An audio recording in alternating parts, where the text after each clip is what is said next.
street. The people all gather round. That is bad to the bone. Buick Regal Grand National Coupe. Bad. Hey guys, welcome back to the Detail Garage. Today, as you can tell, we've got a really cool car in the shop. This is a 1987 Buick Grand National. 200 horsepower, no time for crow. They can tell right away that it's bad to the bone. And as many of you know, this is a car that's in movies and video games, and it's something that me personally, I'm really attached to. It's just one of those cars, it's like a dream car. And I'm super excited to have the opportunity to work on it today.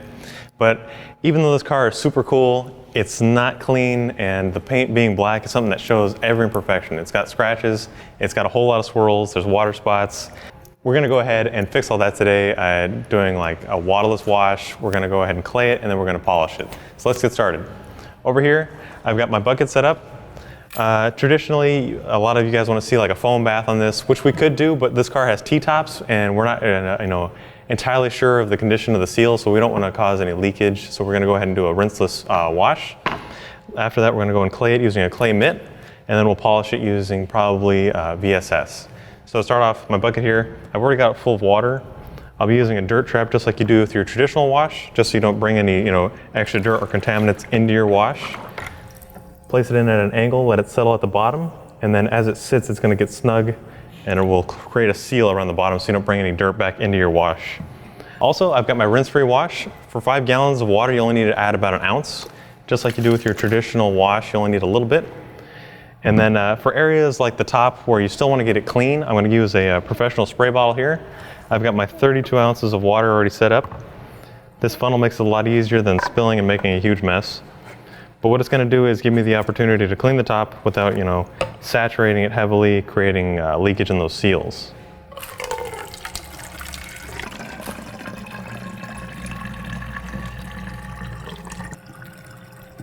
Now just so I have a lot of lubrication while I wash, I'm going to add about 1 ounce to this bottle as well. This way I have the same cleaning power as I do with my bucket that I do in here.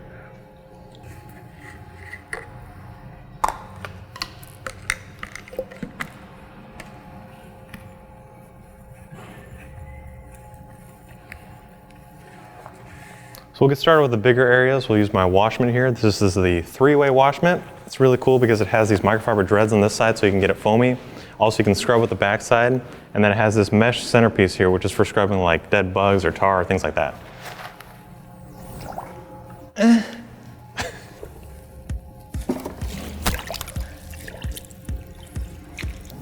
So right now I'm letting my Wash Mitt soak and absorb all of the rinse free. This way I have plenty of lubrication while I wash, and then I get it all over my shoe.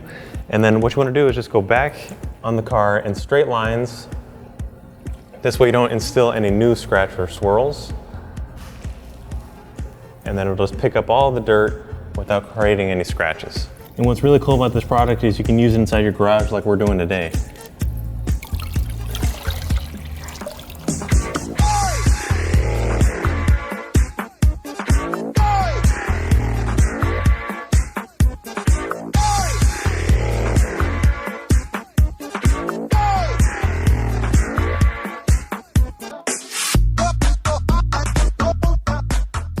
So as I mentioned earlier, I set up my bottle here with a rinse free as well. This way I have lubrication to clean the top without, creating enough suds to seep through the seals. All you have to do is spray it on, kind of like what you do with like your EcoSmart or Quick Detailer. You can spray the mitt. And the same idea, we can wipe in one direction, taking care of any dirt, debris, bird droppings, and things like that.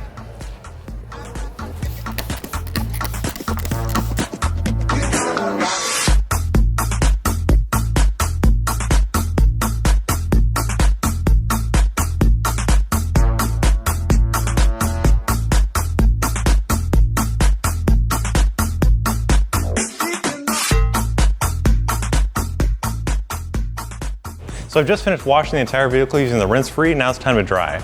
I want something big that's going to trap a lot of water, but it's still going to have enough power to go across the whole vehicle without leaving any streaks or scratching the vehicle. So I'm going for this. This is the Fatty Super Dryer. It's a really large towel, super plush. And for all you Philly Flyers fans, the black and orange is a really nice combination.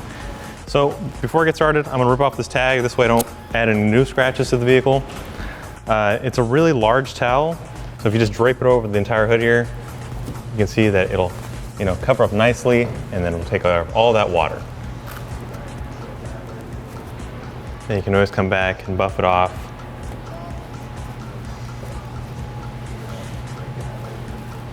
And as I mentioned earlier, this car has a lot of scratch and swirls, so don't blame this on me. This is how it came.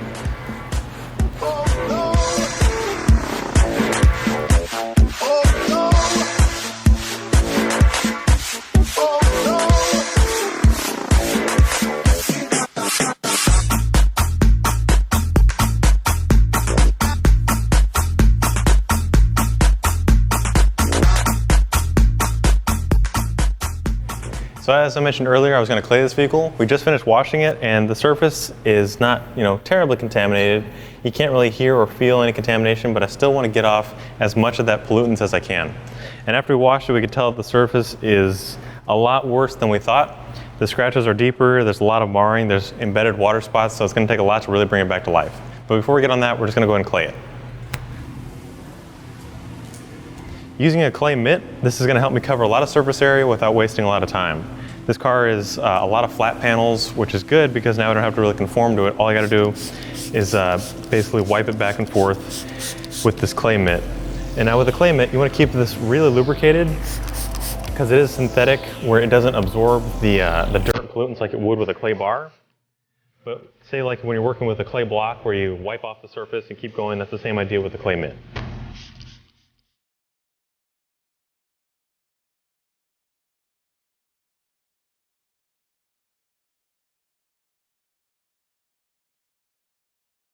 So as I mentioned earlier, the surface already has marring. It looks like somebody tried to clay this vehicle. That's probably why it feels smooth and not terribly contaminated, but they used too heavy of a clay bar, and that's what causes marring.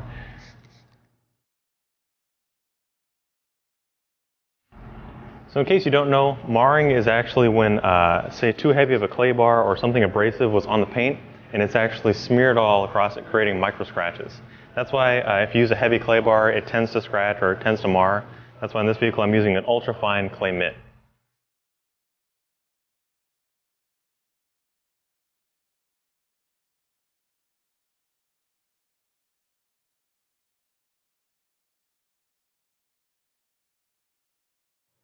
Now once you're finished claying the surface, you want to take a clean microfiber towel and just buff off any of that excess louver and the dirt. I'm using these soft, plush, happy ending towels. They're great because they're edgeless. This won't create any new scratch and swirls. And also since they're super plush, this gives me a nice, barrier between the surface and my hand so I don't put too much pressure down, causing more scratches or more marring.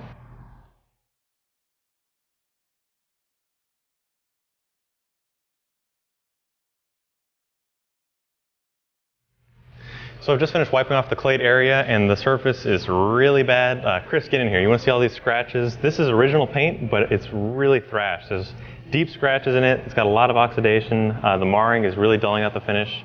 By polishing, we're hoping to bring that really back to life. I'm going to finish claying this car and then we'll move on to the polishing steps.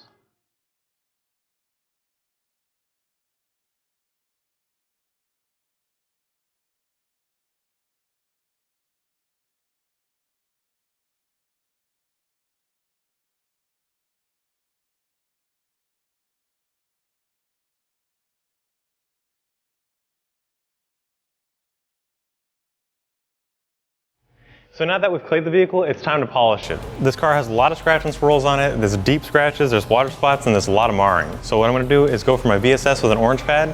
This is a perfect candidate for something that's an all-in polish that removes scratch and swirls. Before I get started, I'm going to go ahead and tape off a section just to show you guys the difference between a polished side and a non-polished side. Now you guys at home don't have to do this, but it does look pretty cool when you can see a 50-50 between a polished side and a non-polished side.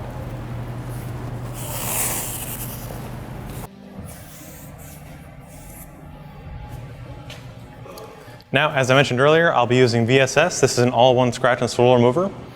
I'm using an orange pad because this has some deeper scratches, so I want to use some abrasive on there. And also be using a 22D, which has the biggest throw out of all the machines, out of all the Torx at least, so that I can cover a lot of surface area because this car is pretty flat. In the 80s they were working with aerodynamics, but it's a pretty edgy and pretty flat vehicle. So the 22D is going to help me accomplish that. All you have to do is take your VSS, shake it up. This mixes all the compound together. and then apply a few drops. I'm going to be doing the section of the hood there, so I'm going to do about 5 drops. And then I'll spray it with pad conditioner, and what this does is it lubricates the pad. This way you're not putting a dry pad on the surface, creating friction. Now what you want to do to start off is blotch it out over the surface that you'll be working on. And then on speed setting 1, you're going to spread it out.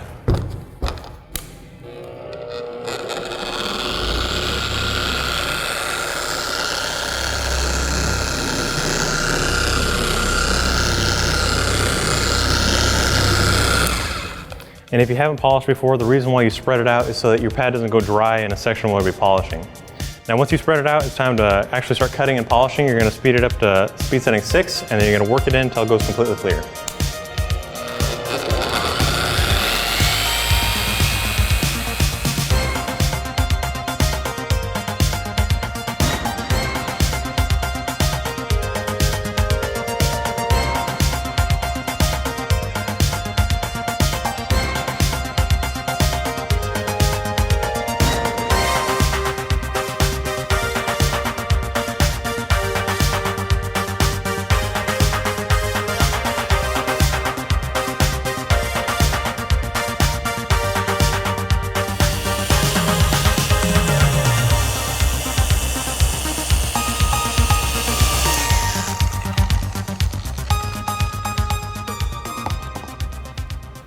Now once you're finished polishing, you want to take a clean microfiber towel and buff off any excess compound or product. I'll be using the same happy ending towels. These are great for buffing off any waxes, glazes, sealants, also polishes, because they're super plush, which traps a lot, and also since they're edgeless, you won't be installing any new scratch and swirls.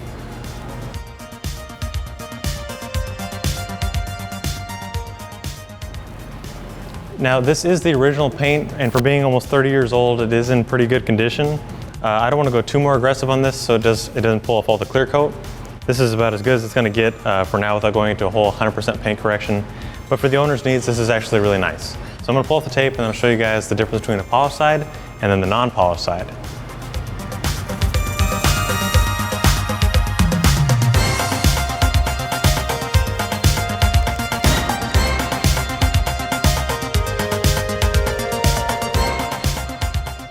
So I just finished polishing a spot on the hood and it came out a little bit better, but the paint on this car is actually really fucked. Like there's scratch and swirls, the paint's actually failing on the hood, but to be expected with a 30-year-old car, I guess that's kind of how it goes. So I'm going to do another tape line on this side. This is a little bit better.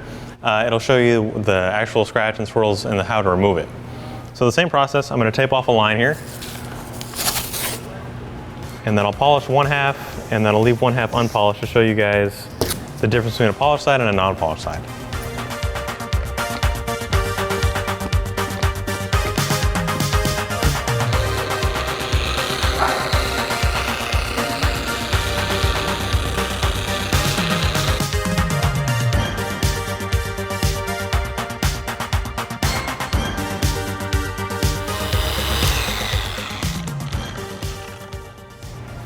So I'm still using a happy ending towel. I just went ahead and grabbed a clean one. This is purple. It's the same material. It's just designated for different things, but it still works great for polishing or buffing off things like waxes, glazes, sealants, things like that.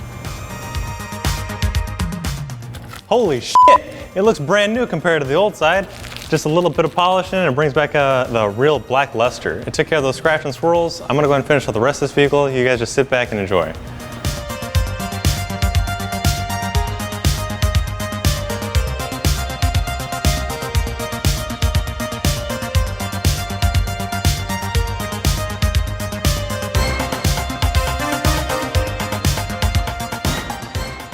So we've just finished polishing the hood and the trunk. Now I'm going to move on to the doors. I'm going to do another tape line here to show you guys the 50-50 between the polished side and a non-polished side.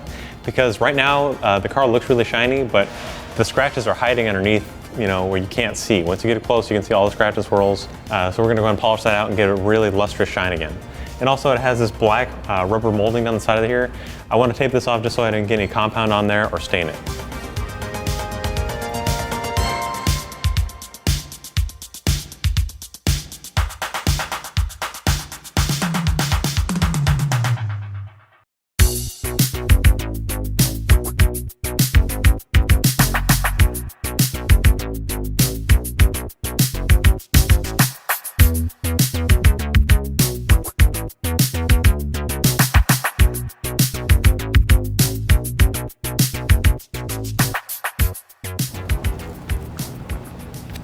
Alrighty, so this Grand National is polishing up really nicely. The black has really been brought back to life. The VSS is taking care of all the scratch and swirls. I wanted to show you guys the difference between a polished side and a non-polished side, but on camera it's kind of hard to pick up. The easiest way is to either take it outside or using a light like this one here. What you do is you just shine it and you look right here into the bulb and you can see that this side is a nice smooth black finish, no scratch and swirls, and then on this side you can see all the little spider webs and the hairline scratch and swirls. So I've just removed the tape and it's really obvious the tie between a polished and a non-polished side. And earlier I had mentioned that you would want to look into the bulb of the light. I didn't mean like actually look into the bulb, just so you guys know. Just clear that up. I don't want to hear any comments about, you know, you're destroying your retinas. Just look at the reflection of the bulb into your paint.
Well guys, the Buick's all done. We started off by rinse-free washing it to take care of all that light dust and debris.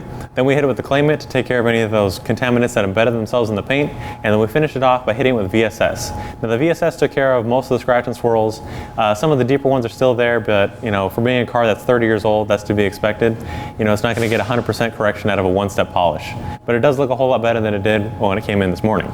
So if you like this video or this car, be sure to give it a thumbs up. Also stay tuned for our next installment where we bring the Grand National back in the detail garage. We're going to show you how to do an interior quick detail, and then we're going to put some dressing on the tires to make it really pop.